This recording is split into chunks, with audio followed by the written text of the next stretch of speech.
सच के साथ। नमस्कार, सिटी वाराणसी लाइव में आप सभी का स्वागत है। मैं हूं अमित मिश्रा। आप सभी को प्रभु जगन्नाथ, भाई बलभद्र और बहन सुभद्रा जी के रथ यात्रा की हार्दिक शुभकामनाएं। और आइए देखते हैं आज के हेडलाइंस। काशी में नाथों के नाथ प्रभु जगन्नाथ की रथ यात्रा का हुआ भव्य शुभारंभ। 56 भोग और मंगला आरती के साथ शुरू हुआ 3 दिवसीय मेला। वाराणसी पहुंचे केंद्रीय कृषि मंत्री शिवराज सिंह चौहान। विविध कार्यक्रमों में हुए शामिल सब्जी अनुसंधान संस्थान के वैज्ञानिकों के साथ की समीक्षा बैठक।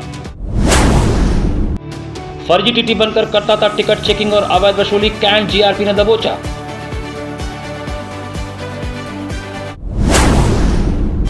और काशी में निकली बाबा काल भैरव जी की भव्य शोभा यात्रा। स्वर्णिम रथ पर विराजे पंचवदन। और अब समाचार विस्तार से। आस्था और श्रद्धा के उल्लास के साथ शुक्रवार की भोर से भगवान जगन्नाथ, भाई बलभद्र और बहन सुभद्रा जी की आरती के साथ 3 दिवसीय रथ यात्रा मेले का शुभारंभ हुआ। धर्म और आस्था की नगरी काशी में शुक्रवार की भोर से प्रभु जगन्नाथ, बलभद्र जी और सुभद्रा जी के दिव्य श्रृंगार और मंगला आरती के साथ 3 दिवसीय रथ यात्रा मेले का शुभारंभ हो गया। श्रद्धालुओं की भारी भीड़ की उपस्थिति में भगवान को 56 प्रकार के भोग अर्पित किए गए। मान्यता है कि रथ पर आसीन भगवान के दर्शन मात्र से सभी कष्ट दूर हो जाते हैं। पुजारी राधेश्याम पांडे ने बताया कि धार्मिक परंपरा के अनुसार भगवान जगन्नाथ 15 दिनों तक बीमार रहते हैं, क्योंकि इस अवधि में भक्त उन्हें स्नान कराते हैं। इस कारण से उनके दर्शन बंद हो जाते हैं। इन दिनों उन्हें काढ़े का भोग अर्पित किया जाता है, जिसमें परवल का जूस विशेष रूप से शामिल होता है। इसके बाद भगवान स्वस्थ होकर पुनः नगर भ्रमण के लिए निकलते हैं। इस वर्ष 26 जून को प्रभु की पालकी यात्रा 80 स्थित मंदिर से नगर भ्रमण के लिए निकली, जिसके पश्चात 27 जून से 29 जून तक रथ यात्रा का विशाल मेला प्रारंभ हुआ। यह मेला काशी के ऐतिहासिक लखा मेले में गिना जाता है। मान्यता है कि प्रतिदिन इसमें 1 लाख से अधिक श्रद्धालु शामिल होते हैं। नगर के भीतर ग्रामीण संस्कृति की झलक देखने को मिलती है। चरखी, खिलौनों की दुकानें, ननखटाई और बिस्कुट के स्टॉल बच्चों से लेकर बड़ों तक के आकर्षण का केंद्र बने हुए हैं। शाम ढलते श्रद्धालु रथ के दर्शन उसे खींचने के लिए उमड़ पड़े। प्रथम दिन भगवान जगन्नाथ, भाई बलभद्र और बहन सुभद्रा का पीतांबर वस्त्र में अलौकिक श्रृंगार किया गया। मेला के तीनों दिन अलग अलग रंगों के वस्त्रों में प्रभु जगन्नाथ का श्रृंगार किया जाता है और तीनों व्यंजनों का भोग लगाया जाता है। ये भक्ति में शक्ति होना चाहिए और दर्शन करके बहुत प्रसन्नता हुई, बहुत ही अच्छा लगा, बहुत आनंद की अनुभूति हुई। जैसा दर्शन चाहिए था वैसे बहुत अच्छे से दर्शन हुआ और भगवान से सबके मंगल की कामना करती हूँ, अपने देशवासियों की, अपनी सबकी मंगल कामना करती हूँ। कितने सालों से आ रही हैं आप? मैं यहाँ 15 सालों से आ रही हूँ। तो पहले से अब में क्या बदलाव है? बदलाव काफ़ी, व्यवस्था पहले से काफ़ी अच्छी हुई है। हर चीज़ काफ़ी संयमित ढंग से अब हो रही है। पहले काफ़ी गैदरिंग हो जाती थी, भीड़ भाड़ हो जाता था। अब बहुत अच्छे से सब कुछ हो रहा है। दर्शन भी अच्छे से, हर चीज़ अच्छे से हो रही है। मेरा 4-5 सालों से मैं आ रही हूँ यहाँ पे। जब से मुझे पता चला कि ये बाबा का यहाँ रथ निकलता है, तब से दर्शन की इच्छा होती है और बाबा बुला लेते हैं। किस तरह के पहले से अब में कितना अंतर है? पहले से सुविधा बढ़ गई है, बहुत अच्छा है सब कुछ। और कठिनाई क्या, जहाँ दर्शन एक बार दर्शन हो जाता है तो सारी कठिन भूल जाते हैं। रामनगर में भगवान जगन्नाथ का रथ यात्रा मेला आयोजित किया गया, जो दुर्गा मंदिर से निकला, जहां कुंवर अनंत नारायण सिंह एवं उनके पुत्र प्रद्युम्न नारायण सिंह द्वारा विधिवत पूजन अर्चन करने के उपरांत रथ को नगर के सैकड़ों श्रद्धालुओं द्वारा हाथ से खींचकर रामनगर किला स्थित अयोध्या जी प्रांगण ले जाया गया। वर्षा के बावजूद भी सैकड़ों की संख्या में श्रद्धालु भगवान जगन्नाथ के दर्शन के लिए जमे रहे। अयोध्या जी के प्रांगण में 3 दिनों तक श्रद्धालु भगवान जगन्नाथ का दर्शन पूजन कर सकेंगे। राजा तालाब में भी भगवान जगन्नाथ जी का रथ यात्रा मेला आयोजित किया गया। यहाँ का मेला 2 दिवसीय होता है। यहाँ के रथ यात्रा मेला का भी शुभारंभ कुंवर अनंत नारायण सिंह ने बड़ी संख्या में उपस्थित भक्तों के साथ रथ खींचकर शुरू किया।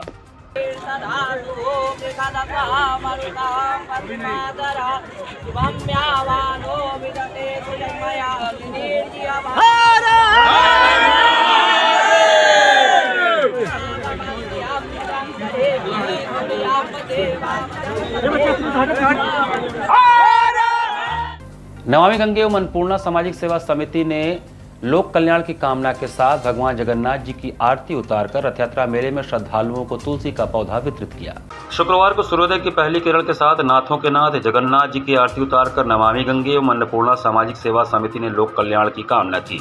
अष्टकोणीय पीत वर्ण के रथ पर आरुण पीत वर्ण की वेशभूषा व पुष्पों से सुशोभित भगवान जगन्नाथ, बहन सुभद्रा व भैया बलदाऊ को प्रिय नान खटाई का प्रसाद चढ़ाकर विकसित, आत्मनिर्भर व आरोग्य भारत के लिए आशीर्वाद मांगा। पर्यावरण संरक्षण के लक्ष्य को साध कर रथ यात्रा मेले में उपस्थित श्रद्धालुओं में तुलसी के पौधे का वितरण किया गया। सदस्यों ने नमामि गंगे काशी क्षेत्र के संयोजक व नगर निगम के स्वच्छता ब्रांड एम्बेसडर राजेश शुक्ला के संयोजन में रथ के आसपास सफाई कर स्वच्छता को संस्कार के रूप में शामिल करने का संदेश दिया। रथ यात्रा मेले में उपस्थित हजारों श्रद्धालुओं एवं पूजन सामग्री के दुकानदारों से पर्यावरण संरक्षण के लिए सिंगल यूज पॉलिथीन का उपयोग न करने की अपील की गई। संयोजक राजेश शुक्ला ने कहा कि भगवान जगन्नाथ बलभद्र और सुभद्रा जी के साथ शहर भ्रमण को निकले हैं। हमें स्वच्छता का ख्याल रखना है। हमारे आराध्य देवों ने भी हमें स्वच्छता का संदेश दिया है। सभी प्रकार की पूजा स्वच्छता के बिना अधूरी है। अन्नपूर्णा सामाजिक सेवा समिति की अध्यक्ष नीलिमा राय ने कहा कि स्वास्थ्यवर्धक पर्यावरण का निर्माण करना हमारी भी जिम्मेदारी है, इसलिए पेड़ लगाएं और पॉलिथीन का उपयोग न करें। इस दौरान राष्ट्रीय स्वयंसेवक संघ राष्ट्रीय राजमार्ग काशी प्रांत प्रमुख प्रचारक श्याम जी उपस्थित रहे।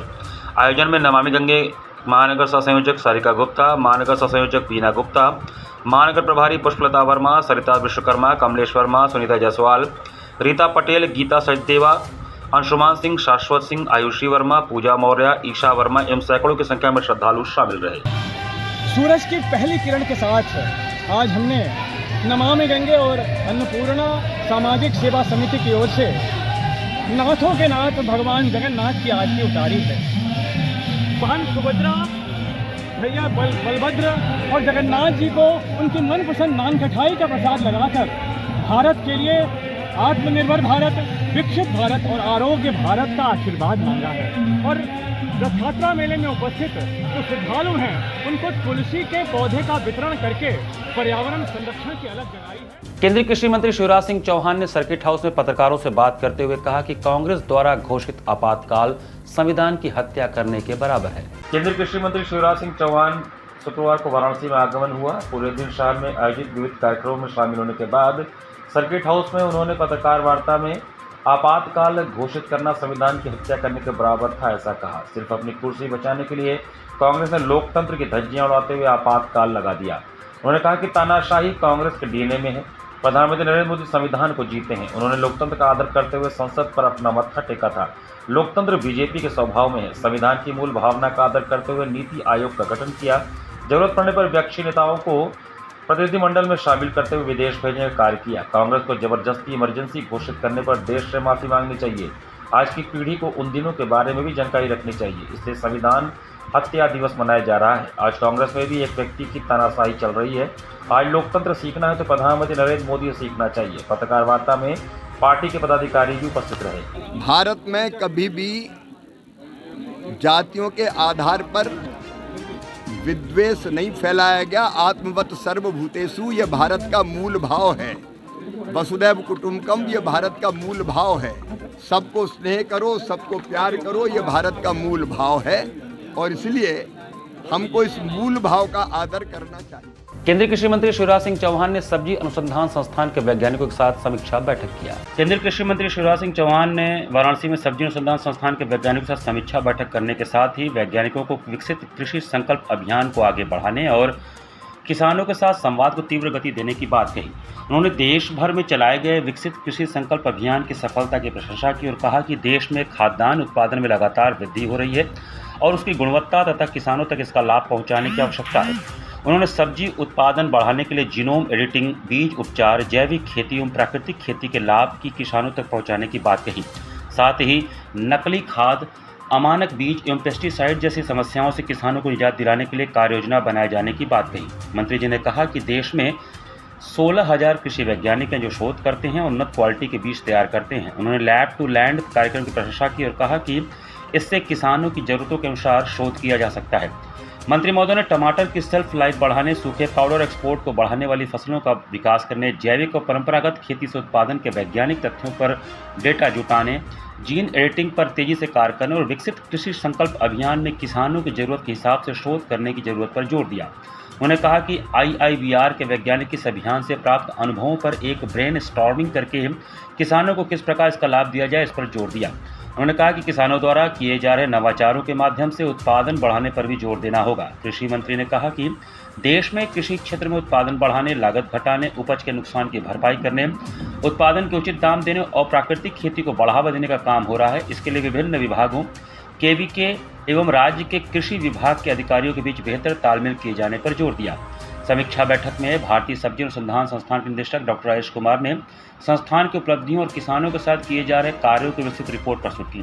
सभागार में IIBR के वैज्ञानिकों एवं अधिकारियों के साथ राज्य के कृषि विभाग एवं KVK के अधिकारी बड़ी संख्या में उपस्थित रहे। GRP और RPF की संयुक्त टीम ने कैंट रेलवे स्टेशन पर फर्जी TT को गिरफ्तार किया। वाराणसी कैंट रेलवे स्टेशन पर GRP और RPF की संयुक्त टीम ने एक फर्जी TT ट्रैवलिंग टिकट एग्जामिनर को गिरफ्तार किया है, जो यात्रियों से अवैध उससे टिकट चेक कर फर्जी टिकट बनाकर वसूली कर रहा था। पकड़े गए आरोपी की पहचान आदर्श जायसवाल के रूप में हुई है, जो मध्य प्रदेश के रीवा जिले के अतरा इलाका निवासी है। आश्चर्य की बात यह कि आदर्श जायसवाल बीटेक पास है और उसने यह सब सिर्फ प्रेमिका शादी करने के लिए किया। बताया जा रहा है कि ससुराल वालों की शर्तें पूरी करने के दबाव में उसने TT बनने का नायाब तरीका ढूंढ निकाला। आरोपी ने फर्जी railway ID card, duplicate ticket तैयार कर कई रेलवे स्टेशनों, विशेष रूप से वाराणसी स्टेशन पर यात्रियों से टिकट चेकिंग के नाम पर पैसे वसूले। GRP और RPF की टीम को जब उसकी गतिविधियों पर शक हुआ तो उन्होंने उसे रेलवे स्टेशन परिसर में धर दबोचा। तलाशी के दौरान उसके पास से फर्जी ID कार्ड, रेलवे यूनिफॉर्म, कई नकली टिकट बरामद हुए हैं। पुलिस ने बताया कि आदर्श ने रेलवे में कभी नौकरी नहीं की थी, लेकिन वह असली TT की तरह व्यवहार करता था और यात्रियों को झांसा देकर उनसे पैसे ऐंठता था। अब पुलिस उससे पूछताछ कर रही है कि यह कितने समय से यह फर्जीवाड़ा कर रहा था और क्या इसमें कोई और भी शामिल है। GRP अधिकारियों ने आम यात्रियों से अपील की है कि टिकट चेक करने वाले किसी भी कर्मचारी से पहचान पत्र जरूर मांगें और किसी भी संदिग्ध गतिविधि की सूचना तुरंत रेलवे पुलिस को दें। एक नकली TT बनकर के व्यक्ति यहाँ पर फर्जी टिकट बनाकर लोगों को भ्रमित करके फर्जी टिकट बना रहा था। उस व्यक्ति ने दिनांक 17/6/25 को एक ज्योति नाम की महिला को एक फर्जी टिकट बनाया था। जिस ट्रेन में उसने जिस ट्रेन का बनाया था, उस ट्रेन में वो वाला कोच नहीं था जिसका उसने टिकट बनाया था, जिसके संबंध में उस महिला के भाई ने RPF पोस्ट में एक एप्लीकेशन दी थी और कल दिनांक 26/6/25 को भी वो आया था और एक दिनेश कुमार नाम के व्यक्ति को भी ऐसे ही टिकट बनाया। जब उसने उसका PNR चेक किया तो PNR फर्जी था, जिसकी सूचना मिली। सूचना के आधार पर उसका वेरीफाई करवाया गया CTI से, उसमें फर्जी निकला। उसके बारे में जब उससे पूछताछ की गई तो बताया कि मार्च 2025 में उसने अपने गांव पटेहरा, थाना अतरैला, जनपद रीवा, मध्य प्रदेश से अपने गांव से एक साइबर कैफ़े से फर्जी ये ID बनवाया था, जिसके संबंध में वो TT बन करके ऐसे लोगों को ठग रहा था, जिसके संबंध में थाना स्थानीय पर मुकदमा अपराध संख्या 170/25 पंजीकृत किया गया है तथा विधिक कार्रवाई की जा रही है।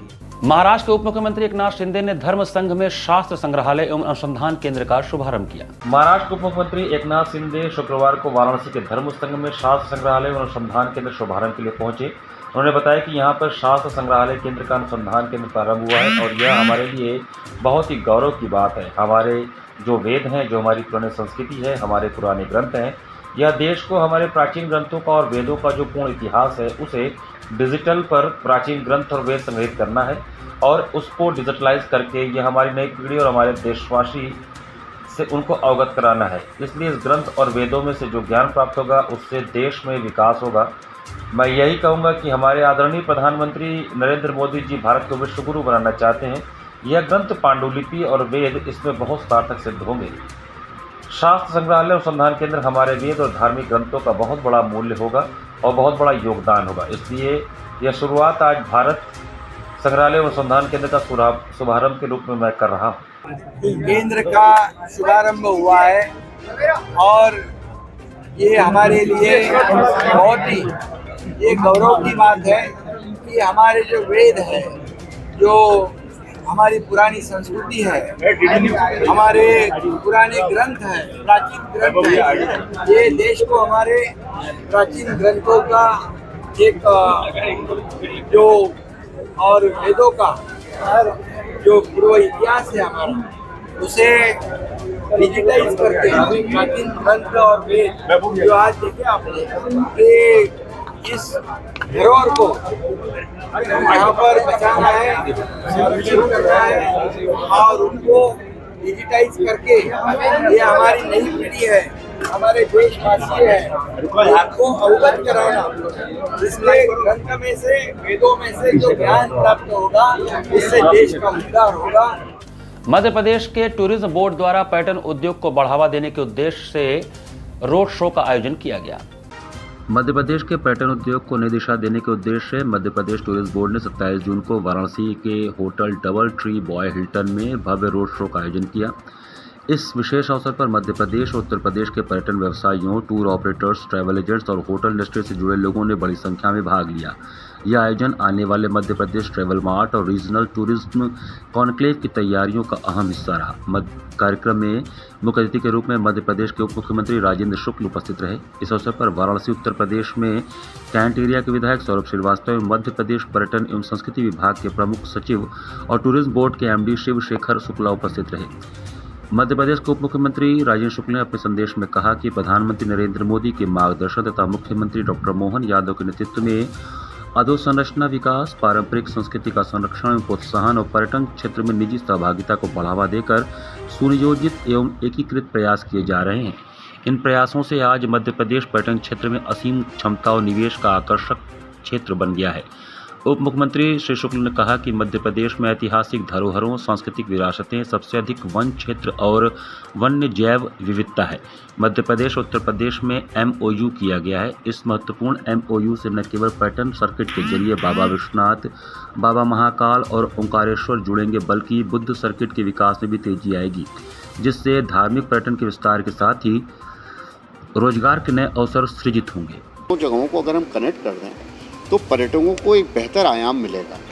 जो लोग काशी विश्वनाथ जी के दर्शन करने आ रहे हैं, यदि हम इनको सर्किट में बनाएं तो यहाँ से वो उज्जैनी जाकर के बाबा महाकाल के दर्शन कर सकते हैं, ओंकारेश्वर ज्योतिर्लिंग के दर्शन कर सकते हैं, और आगे बढ़ जाएं तो महाराष्ट्र में जाकर के ज्योतिर्लिंग के दर्शन कर सकते हैं। तो कम समय में ज़्यादा स्थान को आनंद ले पाएंगे। ऐसे ही हमारे बीच में बहुत सारी चीज़ें कॉमन हैं। माँ गंगा के में श्रद्धा की डुबकी लगाने आते हैं, है ना, बहुत ही पावन नदी है। ऐसे ही मध्य प्रदेश में नर्मदा मैया बहुत पावन नदी है। तो उद्देश्य ये है कि जो नर्मदा में गंगा जी में दर्शन करने आते हैं, लाभ लेने आते हैं, अगर उनको हम एक विकल्प दें कि यहाँ से वो माँ नर्मदा जी में भी जाएं डुबकी लगाने, तो उनका उद्देश्य भी पूरा होता है। और साथ में रास्ते में इतने आकर्षक और विभिन्न विशेषताओं वाले स्थान पड़ते हैं। जैसे मैं उदाहरण दूँ, अगर आप प्रयागराज से रीवा जाएँ, रीवा अपने आप में बहुत सुंदर स्थान है। वहाँ वाइट टाइगर सफारी कर सकते हैं। सीधी हमारे यहाँ एक स्थान है जहाँ पर संजय डुबरी नेशनल पार्क है। कुछ ऐसे हमने आइलैंड डेवलप किए हैं जहाँ पे इतने सुंदर रिजॉर्ट बनाए हैं जो मालदीव्स और इन सारी जगहों को कमतर कर देते हैं। वहाँ पे आनंद ले सकते हैं। यहाँ पर वक्त चला छोटे से ब्रेक का। बने रहिए सिटी वाराणसी लाइव के साथ। वाराणसी लाइव, सच के साथ।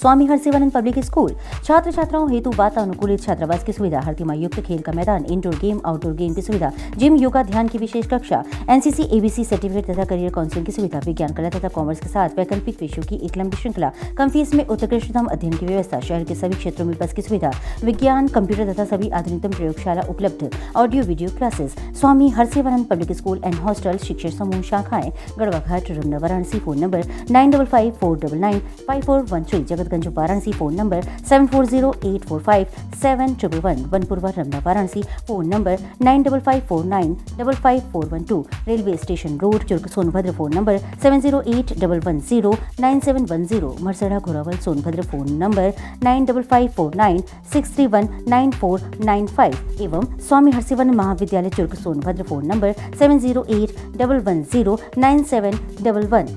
वाराणसी लाइव, सच के साथ। ब्रेक के बाद आपका स्वागत है।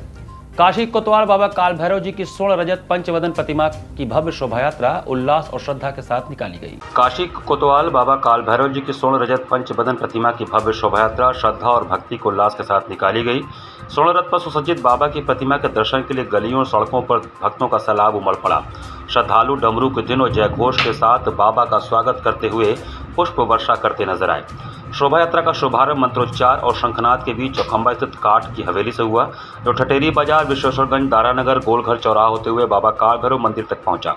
इस यात्रा के दौरान बाबा के प्रतिमा भक्तों को नगर भ्रमण के दौरान दर्शन देती रही और भक्तों ने आशीर्वाद प्राप्त किया। इस मौके पर स्वर्णकार छत्री कमेटी की ओर से भव्य आरती की गई और विश्व शांति एवं देश के कल्याण के लिए विशेष प्रार्थनाएं की गई। बाबा की यह शोभा यात्रा वर्ष 1954 से लगातार निकाली जा रही है और इस वर्ष इसकी 71वीं वर्षगांठ पर भक्तों में विशेष उत्साह देखा गया। शोभा यात्रा में पूर्वांचल और काशी के जनप्रतिनिधि, पीठाधीश्वर, सामाजिक व आध्यात्मिक संस्थाओं के प्रतिनिधि, स्वर्णकार समाज के सदस्य और बड़ी संख्या में धर्मपरायण जनता शामिल रही। शोभा यात्रा से काशी की गलियां एक बार फिर बाबा काल भैरव के जयकारों से गुंजायमान उठी और भक्ति भाव का अनुपम दृश्य देखने को मिला। 1954 में हमारे पूर्वजों के द्वारा स्वर्णकार छत्री कमेटी की स्थापना की गई थी। तब से बाबा श्री काल भैरव जी के स्वर्ण रजत प्रतिमा की शोभा यात्रा और मंदिर में श्रृंगार का भव्य आयोजन किया जाता है।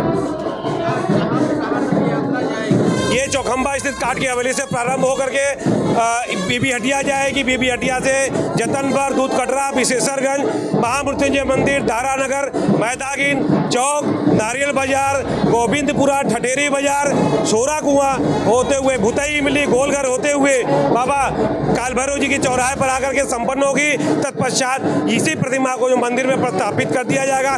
रात्रि तक जो होगी तो दर्शन पूजन होता रहेगा। डीएवी पीजी कॉलेज की छवि को मिथ्या आरोप लगाकर धूमिल करने का प्रयास करने वालों के खिलाफ कॉलेज के प्रबंधन सहित अध्यापकों और कर्मचारियों ने प्रधानमंत्री के संसदीय कार्यालय और बीएचयू कुलपति को पत्रक सौंपा। शहर की ख्यातिलब्ध शिक्षण संस्था डीएवी पीजी कॉलेज की छवि को अवांछनीय तत्वों एवं भूमाफियाओं द्वारा लगातार सोशल मीडिया एवं अन्य माध्यमों से मिथ्या आरोप लगाकर धूमिल करने के कुत्सित प्रयास के खिलाफ कॉलेज प्रबंधन समिति सहित महाविद्यालय के प्राध्यापक और कर्मचारियों ने शुक्रवार को प्रधानमंत्री के संसदीय कार्यालय एवं काशी हिंदू विश्वविद्यालय के कुलपति को पत्रक दिया। महाविद्यालय के प्रबंधक अजीत कुमार सिंह एवं कार्यवाहक प्राचार्य प्रोफेसर मिश्री लाल के नेतृत्व में प्राध्यापकों एवं कर्मचारियों ने दल के रूप में पहले पीएम जनसंपर्क कार्यालय में शहर दक्षिणी के विधायक डॉक्टर नीलकंठ तिवारी को प्रधानमंत्री नरेंद्र मोदी को प्रेषित पत्रक सौंपा और आरोपियों पर कार्रवाई की मांग की। इसके बाद प्रतिनिधिमंडल काशी हिंदू विश्वविद्यालय में प्रभारी कुलपति एवं कुलसचिव को भी पत्रक सौंप तथा कथित छात्र नेताओं की आपराधिक पृष्ठभूमि सहित सीडीआर एवं कॉल लोकेशन की जांच कराई जाए ताकि साजिशकर्ताओं के बड़े रैकेट का खुलासा हो सके और पर्दे के पीछे से इस साजिश को हवा देने वाले मुख्य साजिशकर्ता भी बेनकाब हो सके।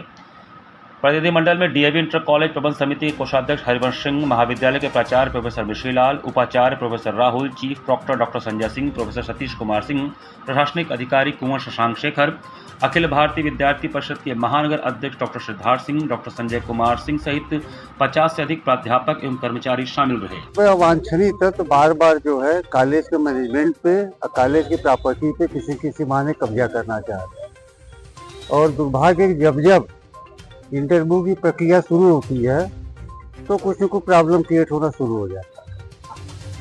इसी तरह 2004 में इंटरव्यू प्रक्रिया शुरू हुई थी।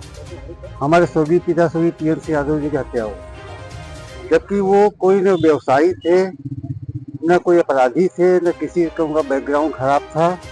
जब माहौल होता है, इंटरव्यू प्रक्रिया शुरू होती है तो अवांछनीय तत्व हावी हो जाते हैं। ये जो बच्चे हैं जो बीएचयू में प्रोटेस्ट कर रहे हैं, इनको नहीं पता है और प्रशासन खुद जांच करे इसके पीछे और कौन लोग हैं। कॉल डिटेल निकलवाया जाएगा, संविधान से पता लगाया जाएगा, सबके फोन ट्रेस करेंगे तो काफी बड़ा रैकेट सामने आ जाएगा। शुक्रवार को बनारस में उत्तर भारत के प्रतिष्ठित और विश्वसनीय jewellery brand Aspra Gems and Jewels का शुभारंभ प्रसिद्ध बॉलीवुड अभिनेत्री वाणी कपूर ने किया। उत्तर भारत के प्रतिष्ठित और विश्वसनीय jewellery brand Aspra Gems and Jewels ने आज वाराणसी के सिगराज क्षेत्र में एक नया अध्याय शुरू किया। 3 मंजिलों में फैला यह नया शोरूम अब तक वाराणसी का सबसे बड़ा ज्वेलरी स्टोर है, जिसे शुक्रवार को बॉलीवुड की मशहूर अदाकारा वाणी कपूर ने भव्य रूप से उद्घाटित किया। 85 वर्षों से पारदर्शिता, नैतिकता और ग्राहकों के विश्वास को अपनी पहचान बनाने वाला एस्प्रा अब वाराणसी के लोगों को भी उसी गुणवत्ता और डिज़ाइन का अनुभव उनके अपने शहर में दे रहा है। अब उन ग्राहकों के लिए जो पहले गोरखपुर आकर एस्प्रा से खरीदारी करते थे, यह नया शोरूम खरीदारी को कहीं अधिक सुविधाजनक बना देगा। इस स्टोर में सोने, चांदी, हीरे, पोल्की और कुंदन जैसे आभूषणों का व्यापक और खूबसूरत कलेक्शन है। पारंपरिक वैवाहिक गहनों से लेकर आधुनिक डेली वियर डिज़ाइनों तक। खासकर मंदिर कला से प्रेरित डिजाइनों में शिल्पकला और आध्यात्मिकता का सुंदर मेल देखने को मिलता है। स्टोर उद्घाटन के अवसर पर वाणी कपूर ने कहा, मुझे एस्प्रा ज्वेलरी स्टोर के उद्घाटन का हिस्सा बनकर बेहद खुशी हो रही है। यह स्टोर न केवल सुंदरता और कारीगरी का प्रतीक है, बल्कि यह भारतीय परंपरा और आधुनिकता का बेहतरीन संगम भी है। लॉन्च ऑफर के तहत 2 लाख या उससे अधिक खरीदारी पर सोने और हीरे के गहनों के मेकिंग चार्ज पर 50% तक की छूट दी जा रही है। एस्प्रा की ओर से वाराणसी वासियों के लिए एक विशेष उपहार है। एस्प्रा जेम्स एंड ज्वेल्स के डायरेक्टर अतुल सर्राफ और अनूप सर्राफ ने कहा, हमने हमेशा विश्वास, गुणवत्ता और डिज़ाइन को सर्वोपरि रखा है और वाराणसी के लोग भी हमारे साथ अपने हर खास अवसर को और भी खास बना सकेंगे। हमें खुशी है कि हम इस ऐतिहासिक और सांस्कृतिक नगरी में अपनी उपस्थिति दर्ज करा पा रहे हैं। No, I am very happy and I am grateful कि इन्होंने मुझे अपने सबसे बड़े शोरूम ओपनिंग के लिए बुलाया है to inaugurate it. I think they are one of the biggest sellers of jewellery in UP. This is the largest showroom they've open and I was just having a look. I think सबके लिए कुछ ना कुछ है, you know, for youngsters they have contemporary jewellery, for people who are looking for some wedding jewellery, I think they excel in it. तो मुझे बहुत अच्छा लगा कि हर एज ग्रुप के लिए, हर किसी के टेस्ट और लाइकिंग के मुताबिक यहाँ पे वैरायटी ऑफर होती है। तो I am very grateful that they invited me for their special occasion. Aspra है, ये 2 शब्दों से बना है, ऐश्वर्य और प्रगति। तो हमारी ये कामना रहती है कि ग्राहकों घर ऐश्वर्य बढ़े, जिससे हम सभी की प्रगति हो। ये हमारा 12वां स्टोर है यूपी का और ये बनारस का हमारा पहला स्टोर है और यहाँ का सबसे बड़ा ज्वेलरी स्टोर है, जो आज के दिन वाणी कपूर जी ने इसका उद्घाटन किया है। क्या रहेगा इस स्टोर में, किस तरह की ग्राहकों को सेवा दी जाएगी, क्या है? यहाँ पर छोटे से छोटे बजट का ग्राहक भी आ सकता है, उसके लिए भी 1000 रुपये के बजट के लिए भी कोई ग्राहक वापस नहीं जाएगा।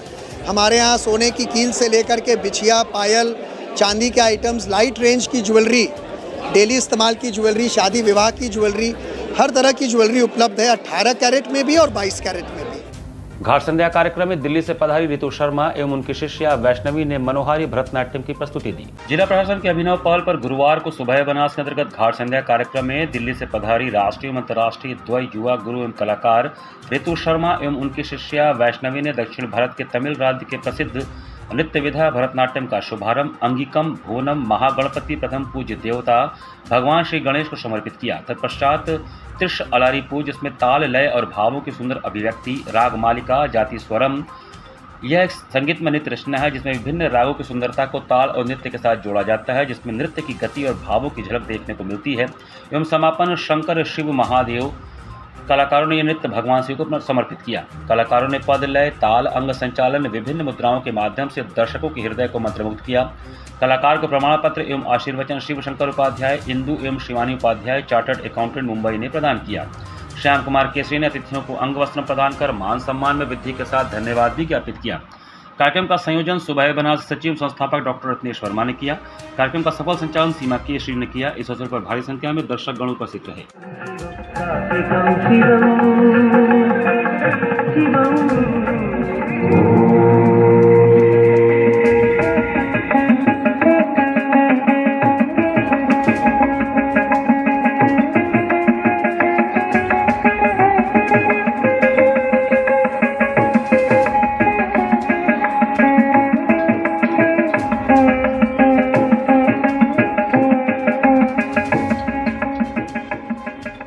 काशी वंदन सांस्कृतिक कार्यक्रम में अनुसुईया चौधरी ने मनमोहक ओडिसी नृत्य प्रस्तुत किया। गुरुवार को जिला प्रशासन वाराणसी मंडल एस राजलिंगम के पहल पर आयोजित होने वाले सांस्कृतिक संध्या कार्यक्रम में दिल्ली से पधारी अनुसुईया चौधरी का ओडिसी नृत्य का कार्यक्रम आयोजित हुआ। उन्होंने सर्वप्रथम शिव वंदना तत्पश्चात दुर्गा स्तुति प्रस्तुत कर वहां पर बैठे श्रोताओं से खूब तालियां बजवाईं और वाहवाही लूटी। कार्यक्रम का संचालन एवं धन्यवाद ज्ञापन अनूप मिश्रा ने किया। कार्यक्रम संयोजक अंशुमान महाराज रहे।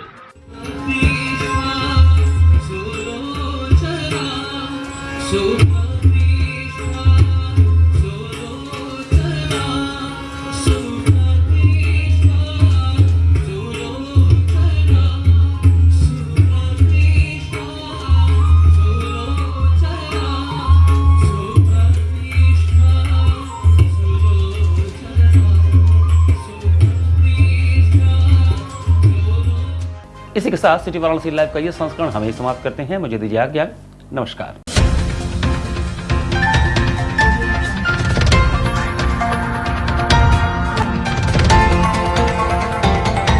वाराणसी लाइव, सच के साथ।